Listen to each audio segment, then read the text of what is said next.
we remain steadfast in our commitment in delivering local news that matters, stories that inspire, enriching the lives of Filipinos in the Philippines and across the globe.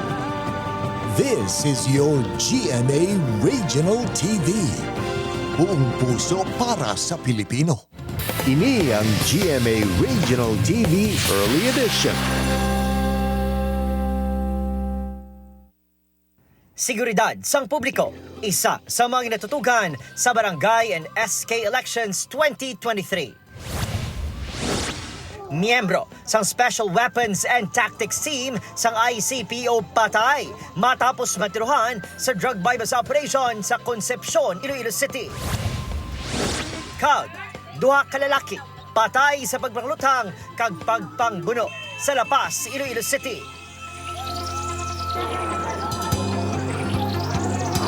Hi there mga kapuso! Subong Lunes, today is the day election na. Good morning, good morning, good morning. Energia, you're watching GMA Regional TV Early Edition. Hi Zen! Hi Adrian, adlaw kita sang Lunes, October 30, 2023, adlaw sang Barangay and Sangguniang Kabataan Elections. Hibaloon ta na ang mga nagapangunang mga balita sa Western Visayas. Ako si Zen Kilantang, live diri sa GMA Iloilo Station. Back to back ang mga balantayan. Ako naman inyong kapuso, Aiden Prietos. Live na live ikan diri sa GMA Bacolod Station o kon diri sa Negros Occidental High School sa syudad sa Bacolod, mga kapuso. Subong aga, dala sa gihapon namo na mga dalago nga mga balita ang hitabo nga dapat ninyo mahibaluan bangod local news matters. Tutok na kayari na ang pinakauli nga mga balita sa bilog nga Western Visayas.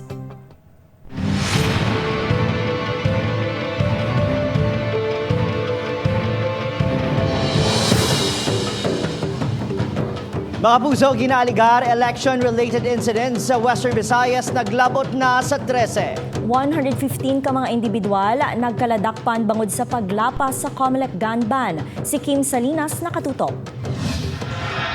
Naka-full alert status na humalin pa sang Sabado ang Police Regional Office 6 para sa Barangay NSK election subong adlaw. Masobra 11,000 ka police personnel ang napang-deploy na kaupod sa kapin 2,000 kakatapos ang AFP kag masobra 200 nga personal sang Philippine Coast Guard. May ginpahamtang nga reactionary officers sa mga polling places subong adlaw. Kaya meron tayong mga reactionary forces, meron tayong mga police sa bawat polling places, but we have the reactionary forces para kung biglang mag-escalate o mag-elevate ang problema, merong separate unit na kaagaran ay mag-deploy din sa area na yun. Samtang 13 ka mga suspected election-related incidents ang na-record sa rehiyon.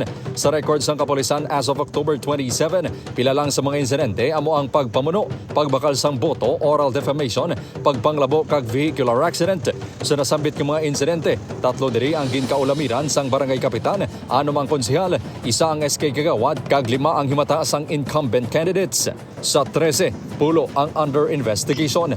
Padayon pa nga gina-validate sang kapulisan ang ginaaligar Data Privacy Act nga na-record sa Iloilo City kag vote buying sa Banga Aklan. Pumunta sila sa bahay ng victim nung nagreklamo and isang grupo sila nung tumatakbo bilang kandidato and they left an envelope with parang Wala naman nasambit ang balor sang kwarta nga unod sang envelope. Samtang naglabot naman sa 115 ka individual ang nagkaladakpan nga naglapas sa COMELEC gun ban. 80 ka mga firearms ang nakumpiskar. Kim Salinas para sa GMA Regional TV Early Edition. Pagboto sa mga pumuluyo nag-umpisa na alas 7 sa bunga aga kag magatakop alas 3 karon sa hapon. Sa Baluarte Elementary School ang pinakadako nga polling center sa Iloilo City. Aton hibaloon ang pinakauli nga mga hitabo upod kay Kim Salinas live. Kim?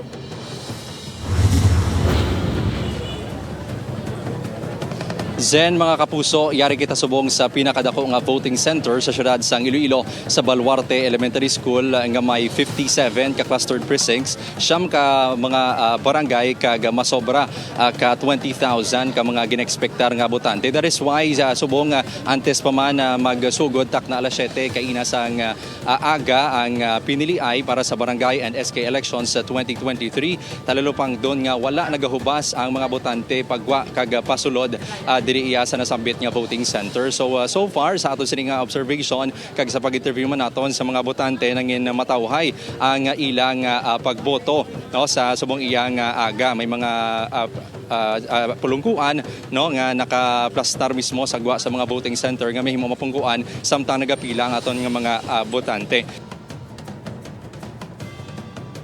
Madamo nga salamat, Kim Salinas. Sa Bacolod City, matapos ang ginpatigayon nga verification sa mga balota kag pagsikyara sa kahimtangan sang 908 ka mga ballot boxes para sa mga presinto, ginsikyar na ang mga paraphernalia sa mga manunudlo ukon Board of Election Inspectors para subong sa Lunes.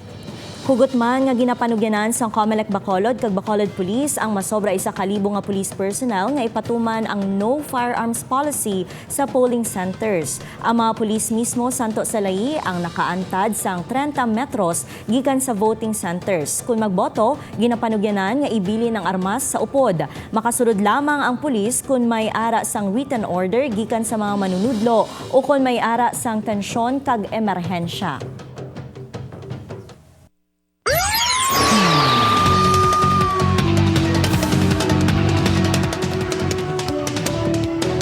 Mga pugso, subject naman sa bypass operation, nagbato sa kapulisan sa Barangay Concepcion City proper. Personnel sang SWAT team na tiruhan patay.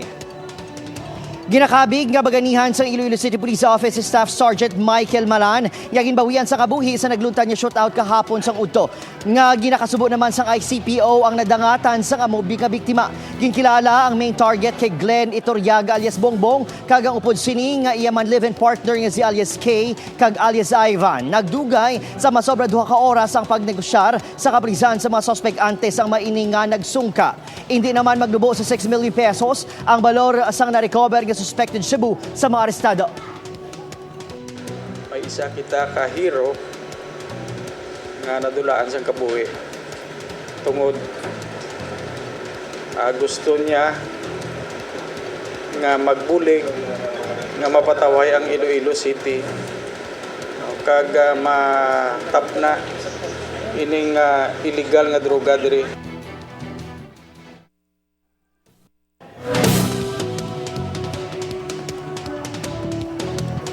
Mga pugso sa iban pagin nga balita, 2 ka lalaki patay sa pagkabuno kag pagkatiro sa Barangay Baldosa, La Paz. Utang sa kwarta, ginatudlo rason sa nagluntad nga krimen. Nakatutok Kim Salinas. Hindi mabaton sang sining Iloy nga makita nga dugoon ang ianak sa Barangay Baldosa, La Paz Sabado sang aga. Ang lalaki amo si George, 42 anyos, yung ginbuno ni alias Balwig, 35 anyos, residente man sang pareho nga barangay. Suno kay Marites nga nakasaksi sa krimen, gintiro ni George si Balwig kag sang nagtuyo magpalagyo si George, ginlagas ini kag ginbuno ni Balwig sa likod. Pagpuot sang pusilya, tiniro yun na dayo ng isa. Naigo na to yun ng isa. Pag igo yun sang isa, nakadalagan pang isa diyo. Amo na to dayo nagbunanay na sila. Ginbuno yun na tong isa. Basta nga natumba to ting si George na bala. Naigo no to dan si Balweg pagtiro pero nakadalagan pati sa kaginbuno yaman tong isa. Suno kay Marites, antes natabo ang krimen, madugay pa nga nagbaisay ang duha angot sa utang sa kwarta. Di ginapuga gid ni Balweg si George na nga bayra ng utang niya. Di kailangan ang isa kumo wala kwarta way gid saya ihatag. Asaging kuot ni Balweg ang iyang bulsa sang ni George na may nakuha siya nga kahita nga itom nga gamay. Dugin bukad yaman, galing ginasukot, tigid sang amount guro, balang ginhatag man to sa isa. Nagagwa naman sa investigasyon sa kapulisan nga pagkatapos sang pagbaisay, nagpauli pa si George kang nagkuha sang pusil. Isa pa lang kabulan nga nakagwa sa presuan si Balwig bangod sa kaso angot sa illegal nga droga. Si Balwig ni is kang kwan lang ni nakagwa, sang daw sining sa pamilya daw sang September lang ni nakagwa. Siya nga kaso nga 9165 sa barangay da, medyo problema nila ni si Balwig kay daw masabad. Daw mo involvement niya. Madumduman niya pareho man niya ginbawian sang kabuhi ang duwa. Padayon pa nga ginausig sa asang kapulisan ang background ni George. Kim Salinas para sa GMA Regional TV Early Edition.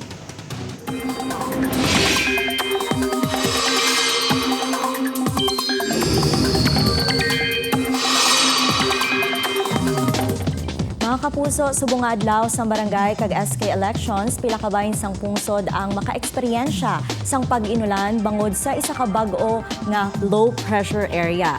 Nakitaan sa pag-asa ang amo nga LPA 995 kilometers na sidlangan sang Visayas. Sa karon manubo ang tsansa sini nga mangin bagyo. Sa piyak sini magapaulan naman sa Bicol Region kag Eastern Visayas ang trough o kon extension sang LPA.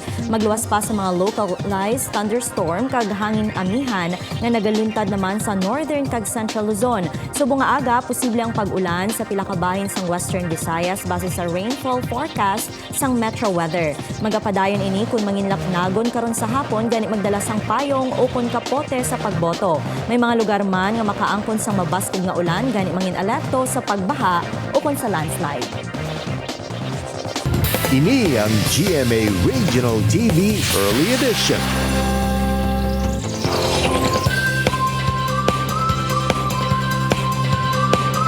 Sa sini nga mga tinion, makaupod ta sa spotlight ang Regional Director sang Commission on Elections, si Attorney Dennis Ausan para sabto ng pila ka mga palamang tutanon sa ginapatigayong subong nga eleksyon.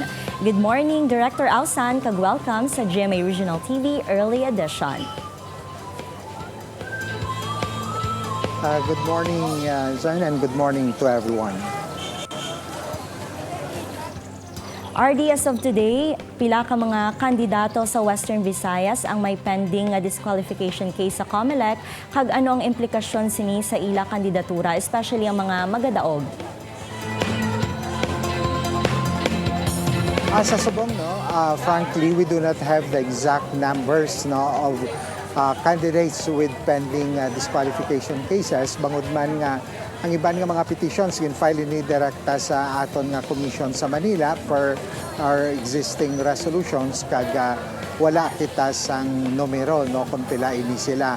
But we have on the record right now, Zan, nga sa subong sa nagligad nga duwa ni kaadlaw, we were furnished copy by the central office halin man sa duwa ka division sa aton Commission and Bank nga may 25 na, 25 ka order of suspension nga gin-release ang aton Commission and Bank nga kung sa diin ang mga kandidato nga may mga pending disqualification cases or petition to deny due course or cancellation of candidacy, hindi sila pagproklamahon kung makakuha sila sang most highest number of votes nga after sang aton nga canvassing until such time nga madesisyonan finally ang ilang nga mga kaso. Okay, RD, may mga reklamo man bala ka mo nga nagakabato na natuhoy sa vote buying, whether face-to-face man o kung sa money transfer? Well, in fact, for several days already, may mga nabaton kita pila ka mga complaints as regards vote buying. May araman kita yung verified, pero it turned out negative. But there were those nga may aragi pagbasihan.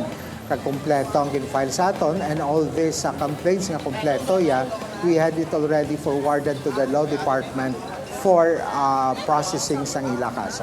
Okay. RD, sa mga pumuluyot nga maluyag magreklamo kaangot sa vote buying, ano ang ila pwede himuon? Well, it's a matter of first and foremost, i-gather nila ang tanan nilang ebidensya, pwede man na pictures lang or mga video kung may ara, and then they have to execute an affidavit, affidavit nila sa complainant, kag affidavit sa ilang mga testigos para i-attach nila sa ilang nga complaint, kay ara suno sa aton nga prevailing rules kung wala sa mga affidavit nga ini nali hindi naton matagaan sang due course ng ila complaint.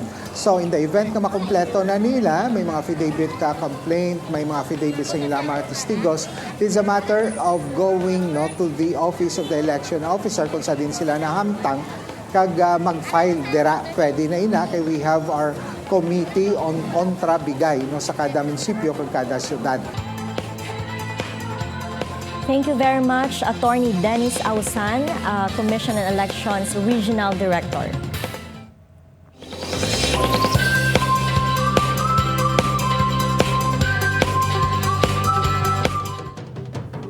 Good news sa mga nagagamit sang diesel kag kerosene, ang presyo sa mga ini ang ginalauman nga maganubo sumugod buwas October 31. Base sa oil industry sources, ang presyo sang kada litro sang diesel ang posible magpanaog sang piso kag 20 sentimos, tubtob piso kag 40 sentimos. Ang kerosene naman maganubo sang piso, tubtob piso kag 20 sentimos kada litro. Apang bad news naman sa mga nagagamit sang gasolina buwas, lauman ang padayon nga pagsaka sang presyo sini sang 40 tubtob 70 sentimos kada litro. Ini ang GMA Regional TV Early Edition.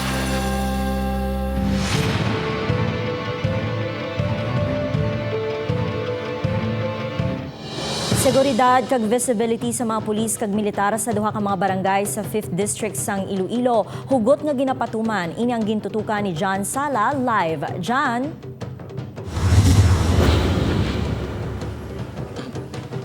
Zen, padayon ang pagpatuman sang seguridad sang Commission on Elections, kaupod ang PNP kag AFP kag iban pagid mga force multipliers sa barangay Manduawak sa banwa sang San Dionisio, Iloilo kag Preciosa sa banwa sang Sara, Iloilo. Bangod na lakip ang duha ka barangay sa yellow category o kon mga barangay nga may ara sang intense political rivalry.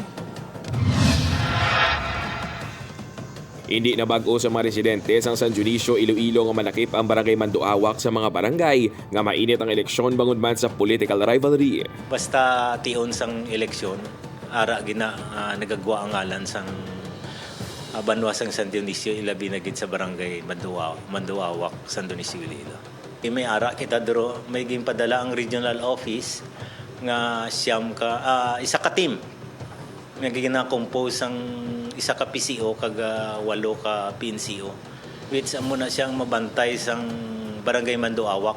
Bangod sa isyu sa duta nga ginatindugan sa mga balay sa mga residente sa dako nga parte sa barangay, kaya na panag-iyahan sang pamilya nga kasumpong ni incumbent punong barangay Ayan Guillermo liwat naman nga nag-iinit ang eleksyon sa barangay.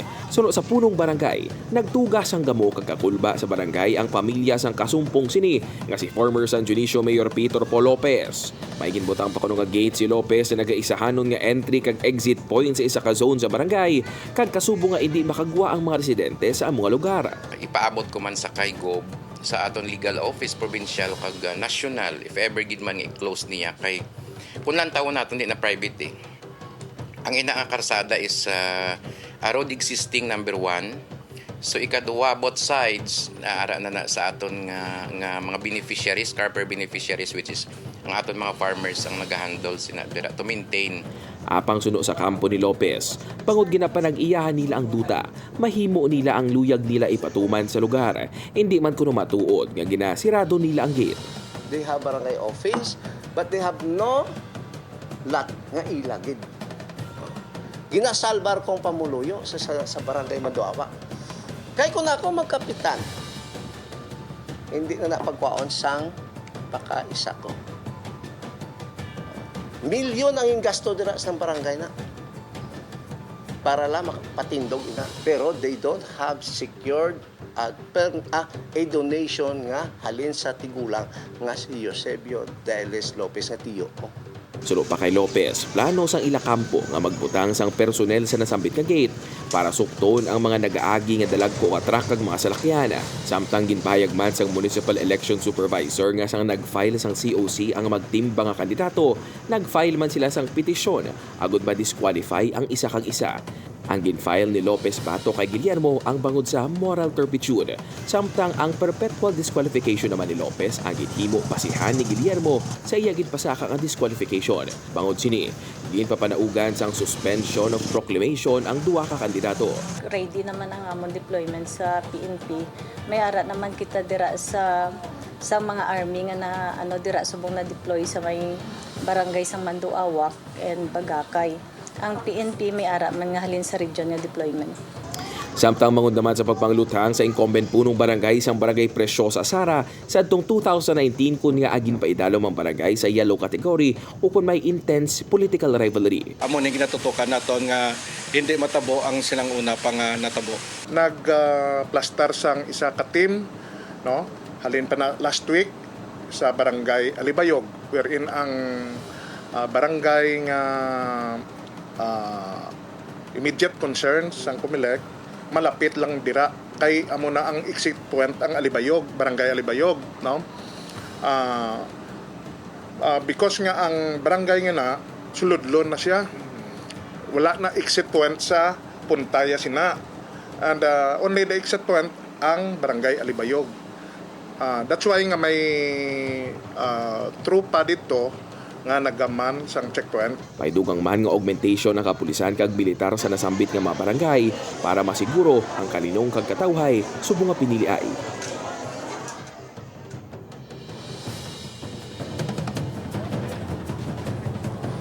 Zen, diri naman sa Capiz National High School, padayon ang pagboto sa mga butante gikan sa 3 ka mga barangay diri sa siyudad sang Roxas, nga nalakipan sa Barangay 10, Barangay 11, kag Barangay Tisa. Sa bugos nga siyudad sang Roxas, may ara sang 40 voting centers kag 618 ka mga voting precinct. Kag may ara man sang 39,000, kung masobra 39,000 nga mga registered voters para sa SK, kag may ara man sang masobra 112,000 registered voters para sa barangay elections. Kalabanan sa problema sa mga botante diri sa Capiz National High School, amo kabudlay sang pagpangita sa ilang mga ngalan sa master list ang kada voting precinct. Gani abiso sa ila sa mga otoridad diri nga magbalon gid sang tubig bangod tuman kay init subong kag posible nga magresulta ini sa dehydration. Zen? Madamo nga salamat kag halong gid John Sala.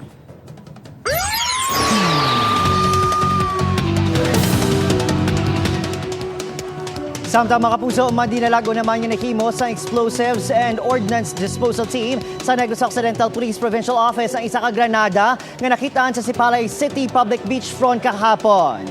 Ginpahayag nga isa ka bata ang nakasapo sa nasambit nga granada kay ini ang iya ginpudyot bangod abisini ang granada ang isa ka bao. Gilayon man gin-rescue sang Sipalay City Police ang lugar kaupod o kun gin-secure sang Sipalay PNP ang lugar kaupod ang Sipalay Rescue Team samtang ginahulat ang pag-abot sang EOD.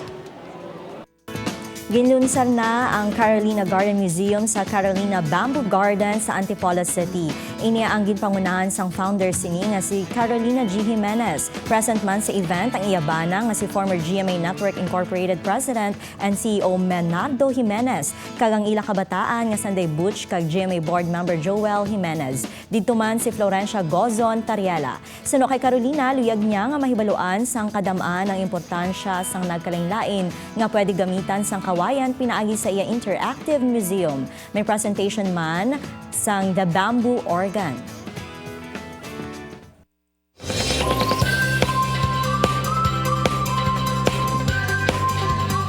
Matapos opisyal na nga ginbuksan ang Hawas Festival sa Banwa sang Dumangas, Iloilo. Balantayan naman ang highlights ng selebrasyon was October 31 kung sa diin isa ka programa ang patigayunon kadungan sa ika-153 nga birth anniversary commemoration ni Colonel Quintin Salas. Sa hapon naman, masaksiyan ang sugbahanay sa Dumangas Coastal Boardwalk. Kag syempre kabayan sang selebrasyon ang GMA Regional TV. Alas 8 sa gabi sa Coastal Boardwalk sang Banwa, makabanding ta si Abdul Rahman sang Sparkle U #Frenemies. Magadalaman sang kasadya si Ashley Ortega. Kag syempre kilig ang dala ni Kim Santana. Gani kita mga kapuso sa Kapuso Fiesta sa Hawas Festival sang Dumangas, Buas. Sining nga tuig, it's just unfortunate na limitado ang aton mga activities and aton mga programs tungod nga ang election time is during the same time. Even though medyo limitado ang aton programs, we intend to continue or have a continuation of our celebration.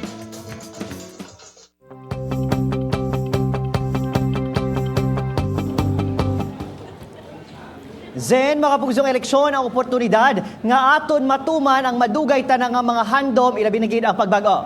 Insakto ina Adrian sa inaugural address gani ni Anay Presidente Ramon Magsaysay, iya ginhambal nga we have a glorious past now, we must build a future worthy of that past. Kag para ini ang matigayon, dapat aton pilion ang nagapabagay sa pwesto kag hindi kita magpadala sa pamahog ukon sa ingat sang kwarta.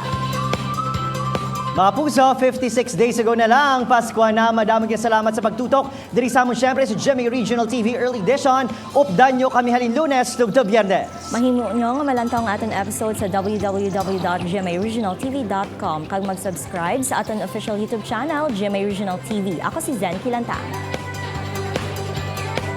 Kako naman sa Eden Prietos, bugo sa puwersa para sa mas dako nga misyon, kag mas masangkad nga pagserbisyo sa pungsod. Good morning!